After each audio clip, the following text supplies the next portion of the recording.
గణతంత్ర దినోత్సవం సందర్భంగా కేంద్ర ప్రభుత్వం పద్మశ్రీ, పద్మభూషణ్, పద్మవిభూషణ్ ప్రతిష్టాత్మక అవార్డులను ప్రకటించిన సంగతి అందరికీ తెలిసిందే. వివిధ రంగాల్లో అందించిన సేవలకు గాను ఈ గౌరవం లభిస్తుంది. అయితే తాజాగా ప్రకటించిన అవార్డులలో దేశంలోని 2 అత్యున్నత పురస్కారం పద్మవిభూషణ్ తెలుగు రాష్ట్రాల్లో ఇద్దరిని వరించిన విషయం తెలిసిందే. మెగాస్టార్ చిరంజీవి గారితో పాటు మాజీ ఉపరాష్ట్రపతి శ్రీ ఎం వెంకయ్యనాయుడు గారికి అవార్డును ప్రకటించింది కేంద్రం. దీంతో వీరిద్దరికీ సోషల్ మీడియా వేదికగా సినీ రాజకీయ ప్రముఖుల నుంచి అభినందనలు ఇప్పటికీ వెల్లువెత్తుతూ ఉన్నాయి.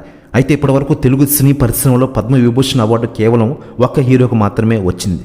ఆ తర్వాత ఈ అవార్డు అందుకున్న హీరో మెగాస్టార్ చిరంజీవి గారు ఒక్కరే. ఇంతకీ చిరు కంటే ముందు పద్మవిభూషణ్ అందుకున్న హీరో ఎవరో తెలుసా?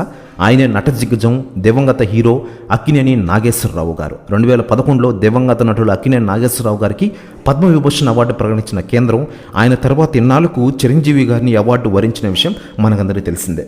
ఇక ఇదిలా ఉండగా మెగాస్టార్ చిరంజీవి గారికి పద్మ అవార్డు రావడంతో చాలామంది స్పందిస్తున్న విషయం విదితమే. అయితే లేటెస్ట్గా అందుతున్న సమాచారం ప్రకారం కాంగ్రెస్ చీఫ్ సోనియా గాంధీ గారు స్పందించారట. ఆమె మాట్లాడుతూ, మెగాస్టార్ చిరంజీవి గారు గ్రేట్ పర్సన్, ఆయన ఈరోజు అత్యున్నత శిఖరాలకి అధిరోహించారు. గ్రేట్ అసలు ఈ పద్మ అవార్డు రావడం ఎంతో సంతోషంగా ఉంది నాకు. ప్రజలు మెచ్చిన మనిషి ఆయన అంటున్నారట సోనియా గాంధీ గారు. ప్రెస్ న్యూస్ కూడా తెగ వైరల్ అవుతోంది ఇండస్ట్రీ.